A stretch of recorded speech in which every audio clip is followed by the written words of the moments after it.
നമസ്കാരം. ഒരച്ഛനും മകളുമാണ്. ഉത്തര Korean president Kim Jong ഉന്നും മകൾ ജുങ് എയുമാണ്. സമീപ നാളുകളിൽ ലോകമെങ്ങും ഏറ്റവും കൂടുതൽ ചർച്ച ചെയ്യപ്പെടുന്ന ഒരച്ഛനും മകളും കൂടിയാണ്. കിം ജോങ് ഉൻ തൻ്റെ പിൻഗാമിയായി ജുങ് എയെ കാണുകയാണോ എന്നുള്ള ചോദ്യം നാളുകളായി ഉയർത്തപ്പെട്ടുകൊണ്ടിരിക്കുകയായിരുന്നു. പല പരിപാടികളിലും ആഭ്യന്തരമായി ഔദ്യോഗിക പരിപാടികളിലടക്കം ഉത്തര കൊറിയയിൽ കിം ജോങ് ഉന്നിനൊപ്പം ജുങ് എയും സാന്നിധ്യമായി ചിത്രങ്ങളിൽ പതിഞ്ഞു. എന്നാൽ ഇന്ന് അവർ ചർച്ച ചെയ്യപ്പെടുന്നത് മറ്റൊരു സാഹചര്യത്തിലാണ്. ഇറാൻ യുദ്ധത്തിൻ്റെ സാഹചര്യത്തിൽ അസാധാരണമായൊരു രാഷ്ട്രീയ നീക്കത്തിൻ്റെ പശ്ചാത്തലത്തിലാണ് ചർച്ച ചെയ്യപ്പെടുന്നത്. നമ്മൾ ഈ വീഡിയോയിലൂടെ ഇറാൻ യുദ്ധത്തിലെ ഏറ്റവും പുതിയ അപ്ഡേറ്റുകൾ, ലഭ്യമായതും വിശ്വസനീയമായതുമായ അപ്ഡേറ്റുകൾ മാത്രം ചർച്ച ചെയ്യുകയാണ്. ഇറാൻ യുദ്ധത്തിൽ നിർണായകമായ നീക്കമുണ്ടായത് ഉത്തര കൊറിയയിൽ നിന്ന് തന്നെയാണ്. ഒടുവിൽ റഷ്യ കഴിഞ്ഞ ദിവസം മുജ്തബയെ അഭിനന്ദിച്ചതിന് പിന്നാലെ ഉത്തര കൊറിയ സമാന നിലയിൽ പിന്തുണയുമായി രംഗത്തെത്തി. പക്ഷേ ഇത്തവണ റഷ്യയുടെ അഭിനന്ദനം പോലെ ആയിരുന്നില്ല, മറ്റൊരു സാഹചര്യത്തിലായിരുന്നു ഉത്തര കൊറിയയുടെ പിന്തുണ എന്നുള്ളതാണ്. അതിലേക്കാണ് നമ്മൾ വരുന്നത്. അമേരിക്കയും ഇസ്രായേലും മുജ്തബയുടെ സ്ഥാനാരോഹണത്തെ തുടർന്നുള്ള സാഹചര്യം നിരീക്ഷിച്ചു വരുന്നതിനിടെയാണ് ഉത്തര കൊറിയയുടെ രംഗപ്രവേശം.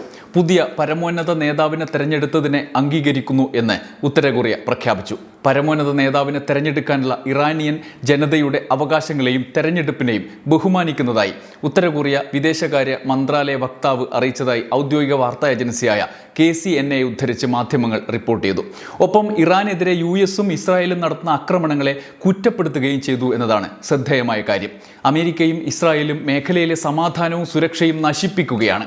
അവർ ലോകവ്യാപകമായി അസ്ഥിരത വർദ്ധിപ്പിക്കുന്നു. ഇസ്രായേലും US-ഉം ഇറാന്റെ രാഷ്ട്രീയ വ്യവസ്ഥയെയും പ്രാദേശിക അഖണ്ഡതയെയും ലംഘിക്കുകയാണ്. ഇറാന്റെ സാമൂഹിക വ്യവസ്ഥയെ അവർ അട്ടിമറിക്കാൻ ശ്രമിക്കുകയാണ് എന്നും ഉത്തര കൊറിയൻ വക്താവ് ആരോപിച്ചു. എന്നാൽ പ്രസ്താവനയ്ക്കപ്പുറത്ത് നിർണായകമായ മറ്റൊരു ചുവടുവെപ്പ് കൂടി ഉത്തര കൊറിയ നടത്തിയെന്നതാണ് പ്രധാനം. കിം ജോങ് ഉന്നിൻ്റെ മേൽനോട്ടത്തിൽ വീണ്ടും ക്രൂയിസ് മിസൈലുകൾ പരീക്ഷിച്ചുകൊണ്ടുള്ളതായിരുന്നു അത്. യുദ്ധക്കപ്പലായ ചോയ് ഹ്യോണിൽ നിന്നാണ് മിസൈൽ പരീക്ഷണം നടത്തിയത്. അമേരിക്കയും ദക്ഷിണ കൊറിയയും സംയുക്ത നാവികാഭ്യാസം ആരംഭിച്ചതിന് പിന്നാലെയാണ് ഉഗ്രശേഷിയുള്ള ക്രൂയിസ് മിസൈലുകളുടെ പരീക്ഷണം. കഴിഞ്ഞ ആഴ്ചയും ഉത്തര കൊറിയ തന്ത്രപ്രധാനമായ ക്രൂയിസ് മിസൈലുകളുടെ പരീക്ഷണം നടത്തിയിരുന്നു. തൻ്റെ പിൻഗാമിയാകും എന്ന് പറയപ്പെടുന്ന മകൾ ജുങ് എയ്ക്കൊപ്പമാണ് കിം ജോങ് ഉൻ പുതിയ മിസൈൽ മേൽനോട്ടത്തിന് ചുക്കാൻ പിടിച്ചത് എന്നതാണ് റിപ്പോർട്ട്. ഇത് സംബന്ധിച്ച ചിത്രങ്ങളും മാധ്യമങ്ങളിൽ പ്രസിദ്ധീകരിക്കുന്നു. ഔദ്യോഗിക മാധ്യമങ്ങൾ വഴി ഉത്തര കൊറിയൻ വിദേശകാര്യ മന്ത്രാലയം തന്നെ വാർത്തയും ചിത്രങ്ങളും പുറത്തുവിട്ടു എന്നതാണ് ശ്രദ്ധേയം. തന്ത്രപരമായ ആക്രമണ മാർഗങ്ങൾ പ്രായോഗികമായി ഉപയോഗിക്കുന്നതിൽ സുപ്രധാന വിജയം വരിച്ചു എന്നാണ് മിസൈൽ പരീക്ഷണത്തിന് ശേഷം കിം ജോങ് ഉൻ പ്രതികരിച്ചത്. ഈ പരീക്ഷണത്തിനും ഇറാന് പ്രഖ്യാപിച്ച പിന്തുണയ്ക്കും വിപുലമായ മറ്റൊരു അർത്ഥതലം കൂടിയുണ്ട് എന്നാണ് വിലയിരുത്തൽ.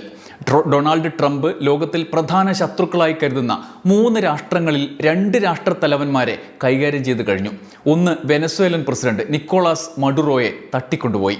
അവിടുത്തെ എണ്ണഖനിയിൽ കൈവെക്കാനുള്ള ആദ്യപടി.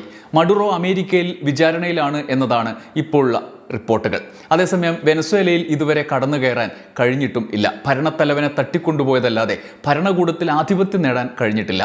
അതിന് പിന്നാലെ അവിടെ ഇടപെടാനുള്ള സമയം അവിടെ നിർത്തിക്കൊണ്ടാണ് ഇറാനിലേക്ക് ട്രംപ് നീക്കം നടത്തിയത്. ഇറാനിൽ രണ്ടാമത്തെ പടി ചവിട്ടി. ഇറാൻ പരമാധികാരിയെ ഇസ്രായേൽ കൊന്നു. ഇസ്രായേൽ വഴി അമേരിക്കയുടെ നീക്കമായി വേണമെങ്കിൽ കാണാം.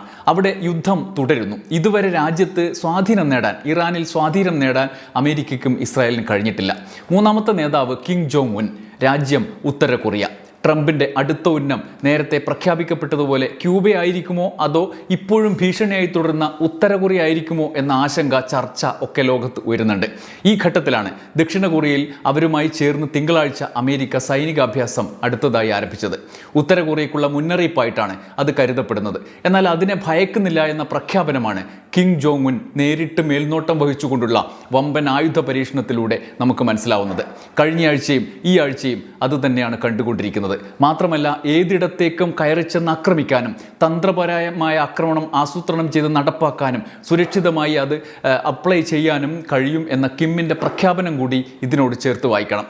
അമേരിക്ക എപ്പോഴും ഉത്തര കൊറിയക്കെതിരായ നിലപാട് പ്രഖ്യാപിച്ചിരിക്കുന്നതിനാലും ട്രംപിൻ്റെ ഇടപെടൽ മര്യാദകൾ ലംഘിച്ച് മുന്നോട്ട് പോകുന്നതിനാലും ധീരമായ നിലപാട് പ്രഖ്യാപനമാണ് അനിവാര്യം എന്ന് കിമ്മിന് ബോധ്യമുണ്ട്.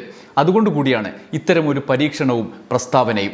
ഒപ്പം ഇറാനുള്ള പിന്തുണയും ഇതിനോട് ചേർത്ത് വായിക്കണം. കാരണം അവിടെ പരമാധികാര രാഷ്ട്രങ്ങളുടെ മേലുള്ള കടന്നുകയറ്റത്തിന് എതിരായ നിലപാട് എന്ന നിലയ്ക്കാണ് കിമ്മിൻ്റെ നിലപാട് പ്രഖ്യാപനം. ഇറാൻ്റെ പരമാധികാരത്തിന്മേലുള്ള കടന്നുകയറ്റത്തിനെതിരെയുള്ള ജനതയുടെ പൗരാവകാശത്തിനെതിരെയുള്ള കടന്നുകയറ്റമായിട്ടാണ് അമേരിക്കയുടെ ഈ നീക്കത്തെ ഉത്തര കൊറിയയുടെ ഈ പ്രസ്താവനയിലൂടെ വിലയിരുത്തുന്നതായി നമുക്ക് കരുതേണ്ടത്.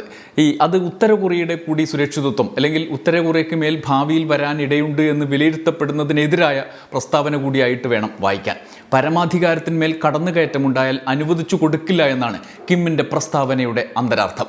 ഇറാൻ യുദ്ധത്തിൽ രൂപപ്പെട്ടിരിക്കുന്ന അനിശ്ചിതത്വം കൂടി മനസ്സിലാക്കി കറക്റ്റ് സമയത്ത് കിമ്മിൻ്റെ പിന്തുണ പ്രഖ്യാപനം ഉണ്ടായി എന്നത് ട്രംപിനെ സംബന്ധിച്ചും വേവലാതി ഉണ്ടാക്കുന്നതാണ്.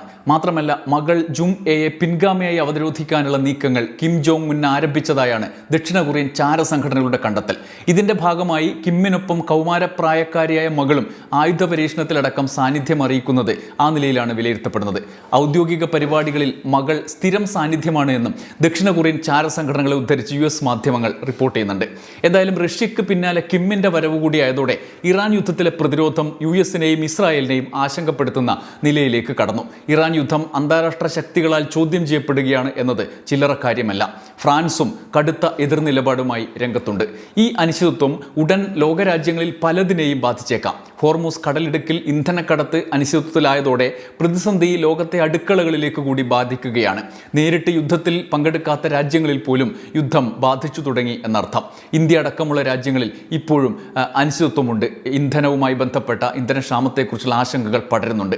ഇതിനിടയിൽ ഹോർമൂസ് കടലിടുക്കിലെ പ്രതിസന്ധി ഇറാന്റെ തിരിച്ചടികളിൽ അനിശ്ചിതാവസ്ഥയുണ്ടാക്കിയെങ്കിലും ഇറാന്റെ വിവിധ നഗരങ്ങളിൽ ആക്രമണം US-ഉം ഒപ്പം ഇസ്രായേലും തുടരുന്നുണ്ട്. ഹോർമൂസ് കടലിടുക്കിൽ 16 ഇറാൻ ബോട്ടുകൾ തകർത്തു എന്ന് US അവകാശപ്പെട്ടു.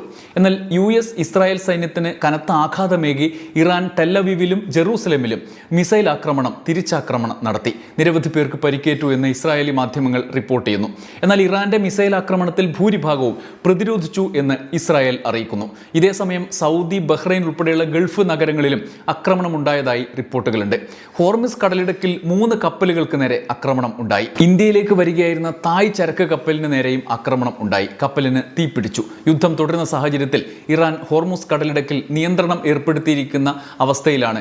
അങ്ങനെ നിയന്ത്രണം നിലനിൽക്കുമ്പോഴാണ് ആക്രമണങ്ങൾ. ഹോർമൂസ് കടലിടുക്കിലൂടെ സഞ്ചരിക്കുന്നതിനിടെ തായ് പതാകയുള്ള ചരക്ക് കപ്പൽ ആക്രമിക്കപ്പെട്ടതിനെ തുടർന്ന് അടിയന്തര സഹായം നൽകുന്നതായി തായ്ലൻഡ് നാവികസേന അറിയിച്ചു. 23 തായ് ജീവനക്കാർ കപ്പലിലുണ്ടായിരുന്നു എന്നാണ് റിപ്പോർട്ട്. ഇതേസമയം ഹോർമൂസ് കടലിടുക്കിൽ ബോംബുകൾ സ്ഥാപിച്ചിട്ടില്ല എന്ന നിലപാടുമായി ഇറാൻ രംഗത്തെത്തി. ആക്രമിക്കാനാണ് ഉദ്ദേശമെങ്കിൽ കരയിൽ നിന്ന് നേരിട്ട് കപ്പലുകളെ ലക്ഷ്യം വയ്ക്കാവുന്ന അണ്ടർ വാട്ടർ റോക്കറ്റുകൾ തയ്യാറാണ് എന്നും ബോംബുകൾ ആവശ്യമില്ല എന്നും ഇറാൻ വിശദീകരിക്കുന്നു. ശത്രുക്കളുടെ ഭീഷണി അവസാനിക്കുന്നതുവരെ യുദ്ധം തുടരുമെന്നും ആക്രമിക്കുന്നവരെ തിരിച്ചടിക്കാൻ സജ്ജരാണ് എന്നും ഇറാൻ സൈന്യം വിശദീകരിച്ചു. മറ്റൊരു പ്രധാനപ്പെട്ട കാര്യം ഇറാൻ പുറപ്പെടുവിച്ച ഒരു മുന്നറിയിപ്പാണ്. പശ്ചിമേഷ്യയിൽ സ്ഥിതി ചെയ്യുന്ന ഇസ്രായേൽ ബന്ധമുള്ള US കമ്പനികളെ ആക്രമിക്കുമെന്ന് ഇറാൻ മുന്നറിയിപ്പ് നൽകി. സാങ്കേതിക വിദ്യ ഉപയോഗിച്ച് സൈനിക നീക്കങ്ങൾക്ക് സഹായം നൽകുന്ന ഇസ്രായേൽ ബന്ധമുള്ള US കമ്പനികളുടെയും പശ്ചിമേഷ്യയിലെ അവരുടെ ഓഫീസുകളുടെയും പേരുകൾ ഇറാനിലെ തസ്നീം ന്യൂസ് ഏജൻസി പുറത്തുവിട്ടതായി അൽ ജസീറ റിപ്പോർട്ട് ചെയ്യുന്നു. ഇറാന്റെ പുതിയ ലക്ഷ്യങ്ങൾ എന്ന പേരിലാണ് പട്ടിക പുറത്തുവിട്ടത്. ഇസ്രായേലും US-ഉം ഇറാന്റെ അടിസ്ഥാന സൗകര്യങ്ങൾ ലക്ഷ്യമിട്ട് യുദ്ധം വ്യാപിപ്പിക്കുന്ന സാഹചര്യത്തിൽ ഇറാൻ തന്ത്രപ്രധാനമായ ചില എതിരാളികളുടെ ലക്ഷ്യങ്ങൾ പ്രഖ്യാപിച്ച് ആക്രമിക്കാൻ നീക്കം നടത്തുകയാണ് എന്ന് വേണം കരുതാൻ.